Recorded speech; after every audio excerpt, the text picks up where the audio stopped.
37 songs across 3 discs is what makes up Green Day's Uno, Dos, and Tre trilogy. But what if we condensed that down into 15 songs, a compact listen that took the best elements of the scattered trilogy and made one great album?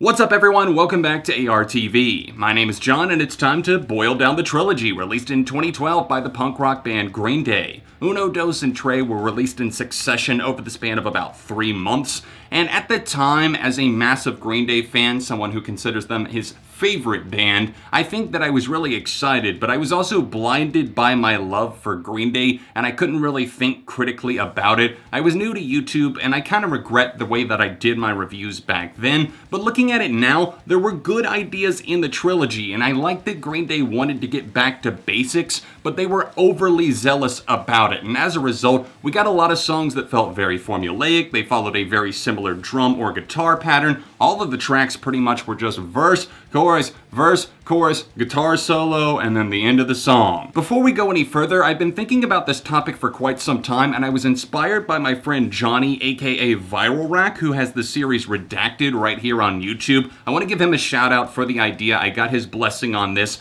Go subscribe to his channel if you want to see more videos like this. He's done episodes on Gorillaz, Drake, and many more already. I really enjoyed his recent Foo Fighters episode. His channel's linked in the description. Thanks for the idea. I had a lot of fun putting this together, so if you enjoyed the video today, please drop a like on it. Once you're done watching the video, then check the Spotify and Apple Music links in the description down below so you can give this new album a listen for yourself. Let me know what you think in the comment section, or maybe how you would arrange the trilogy if you could do it in 15 songs. And let's get started with my opener.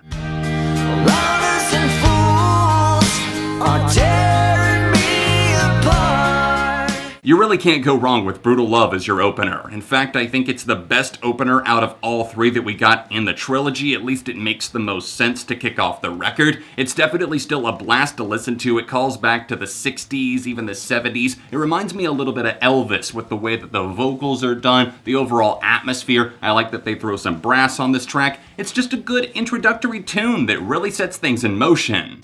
Like a Chinese humbug conspiracy, it's the death of the nuclear family staring up at you.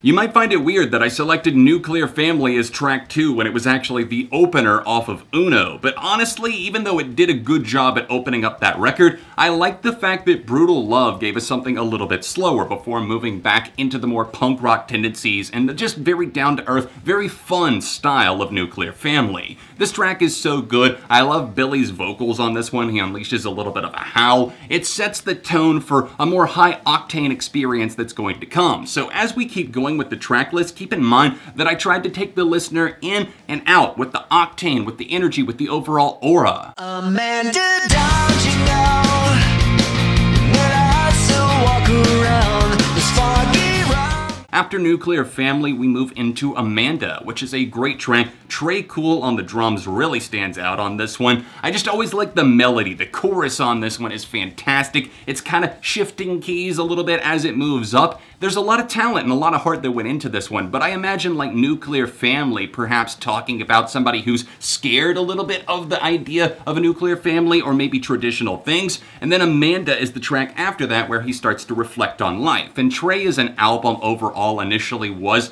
kind of an album of reflection, and I had to keep Amanda, and I placed it near the beginning just because I love the energy. And my mind is playing tricks on me, and I can't sleep tonight 'cause I'm so tired. It's a little bit ironic that I mentioned energy when closing out my thoughts on Amanda, because our next track, track number 4 on my edition of the record, is called Lazybones. This one does a great job at kind of keeping the listener in suspense. He talks about being so tired, not being able to take it anymore, and it's also a little bit more melancholic, a little bit more compressed in the sense that it's not always flying off the handle with energy and octane, pushing it into your face with a punk energy. This one knows exactly what it's doing, and honestly, I placed it here because it takes us down a notch after the 2 more high-spirited tunes that we got right before that. Waste away tonight, my heart's on the loose. I always wondered what the hell Green Day were thinking when they placed Oh Love as not only the lead single from Uno, the first track to get people buzzing, but also as the closing song? That made no sense at all to me. If anything, it was an opener, but I didn't really feel that it deserved that spot. Brutal Love definitely earns that. So Oh Love is still a very, very nice tune. I like that we can come out of Lazybones here and move into this because it does slow it down a bit, but the chorus, it rides out. I don't know, something about it feels so smooth. I pulled the trigger for the shooting stars. Now the next two that I've placed in order might throw you for a loop just a bit, the first of those being Baby Eyes. Maybe on paper you wouldn't think that that would make sense coming out of Oh Love, but I like the fact that we do kind of pick ourselves back up. Oh Love feels like a summery tune. Maybe you've gotten lost in the haze. Oh love, won't you rain on me tonight? But we're back in it with Baby Eyes. Maybe we've gotten so far in love that Baby Eyes were set to kill and things get a bit more twisted here. I like that. The guitar tone on this one is extremely nice, and the drumming from TRE Cool is always an extra little kick that pushes a song over the top. And right after that, we have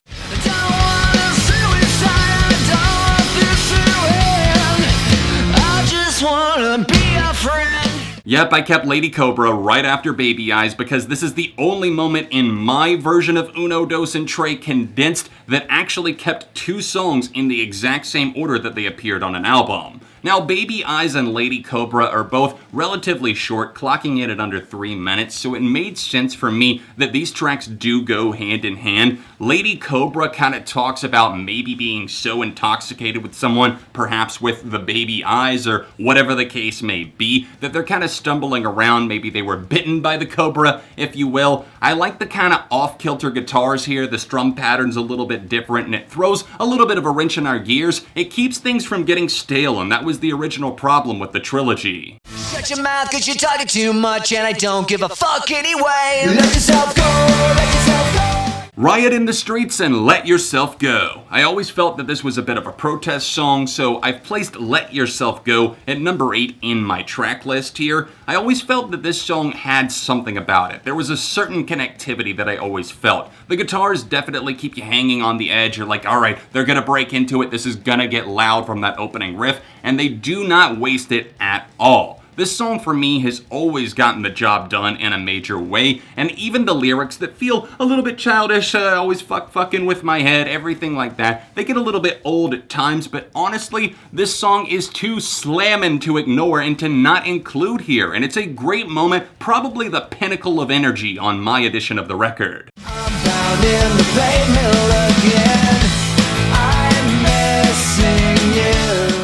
After we've had our fun in the streets and let ourselves go, it's time to start missing you, as this grabs the number 9 spot in the track list. I heavily debated between myself and myself, trying to decide whether or not I would give this spot to Missing You or 8th Avenue Serenade. Both tracks are fantastic, and don't get me wrong, just because a song from the Trilogy doesn't appear in this edition of the record, it doesn't mean that I dislike that track. Missing You is just so likable. Billie Joe Armstrong describes the scenario where he's looking all over the place for something, he's missing his keys, his wallet, whatever else, and he's like, oh, I'm missing you. The song just feels so nostalgic. It gives a little bit of a kiss to an older style of music, and I love that. It mixes up our record a little bit.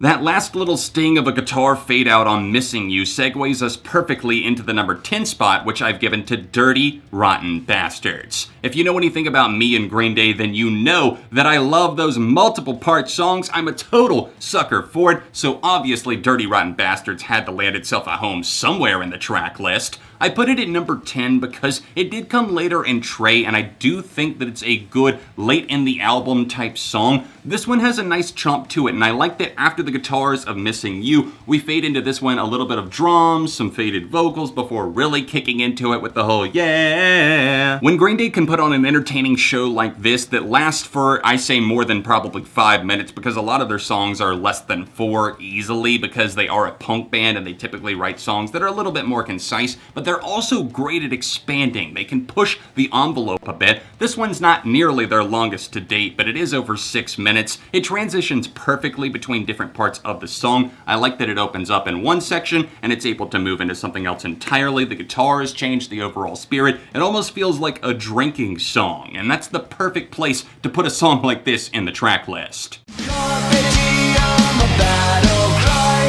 Are we all too young to die? Since Dirty Rotten Bastards took us out drinking, I nailed down the 11 spot for Carpe Diem, which translates to Seize the Day. That's a song off of Uno, of course. This one has a certain gravity about it. It just pulls you towards it because it is likable. It might be very familiar. Maybe that's just because I've heard Uno so many times at this point, and a lot of the songs on that record in particular do kind of sound alike, but this one always had an extra dose of charisma that it's so needed in order to stand out, and I placed Carpe Diem here because, of course, coming out of Dirty Rotten Bastards, I do think that it makes sense both lyrically and musically. It's a very, very fun song to listen to, and it had one of the best choruses in the entire trilogy. Bombs away, here goes nothing, the shouting's over, it's scared, bombs away. Many of you out there watching right now can probably easily relate to the come down after the high. After you've had your fun, you have to take a moment to kind of sober up and think about things. And to me, after Dirty Rotten Bastards and Carpe Diem, X-Kid is the perfect come down. That's the solution to our nights out here. And this one has a different guitar tone, something that does feel a bit more forlorn. It slows down the pacing, but it doesn't necessarily take itself off of the gas pedal entirely. This is definitely one of those tracks about growing up, and it's hard to wrap your head around sometimes, knowing that you're getting older. I lost my will, baby, this stray heart went to another. All is not lost. Even as you get older, life can still throw you some nice surprises, and at 13, I have Stray Heart. It was released as the lead single from Dose, and I understand why. This track is infectious as hell. The melodies are great, and it definitely has that pumping 60s spirit about it. The bass line on this track is impeccable. Top-notch work there, Mike Dirnt. I have to give you a shout-out because I haven't even said your name up to this point somehow. All days are fine, but left so far behind.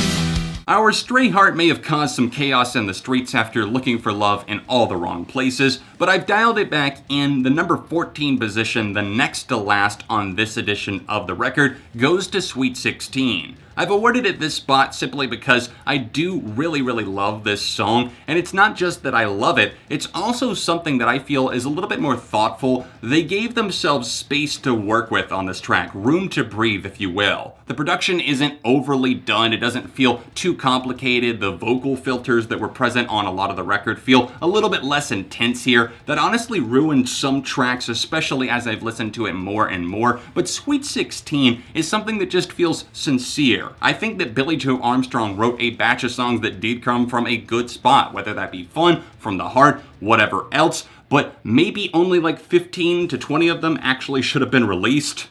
Without a trace, and you walked away from your drink. Baby, don't you go. I hate to send things out on such a sad note, but perhaps it's the kind of melancholic reflection that we could all use a little bit more of. Amy, of course, was written for Amy Winehouse, and it serves as the closer here. It was the closing track on Dose, and that was definitely the right move there. But Amy is just so unnerving in a way. You just really think about things. 27 gone without a trace. It talks about the 27 Club, people who have passed on there. He talks about not even really knowing her all that much beyond her name. He says he even barely knows her name, but he gives a very heartfelt and emotional vocal performance here. It's just Billie Joe and the acoustic guitar. It's somber, it's thoughtful, and it's touching. Reimagining a track list is not an easy task. This definitely took me a while to assemble and put into the correct order. I did a lot of listening, a lot of tinkering back and forth. Am I gonna put this one here? And I ended up kind of reverting back a lot to my original choices when I was even thinking about this, so maybe I overthought it a bit. But I would love to know what you thought of this in the comment section down below. Don't forget to give it a listen for yourself before you start saying maybe this doesn't make sense or whatever. It's on Apple Music and and Spotify. The links are in the description. Please drop a like on this video while you're here, and subscribe for the love of music. Don't forget to check out my friend ViralRak's channel. I will have that linked in the description down below. Thank you again to him for the inspiration for this idea. If you want to see more of my Green Day content, there's an entire playlist right over here, so you have no excuse. Go check it out. Other than that, another recent video here, socials in the description, and I'll see you soon for more on ARTV.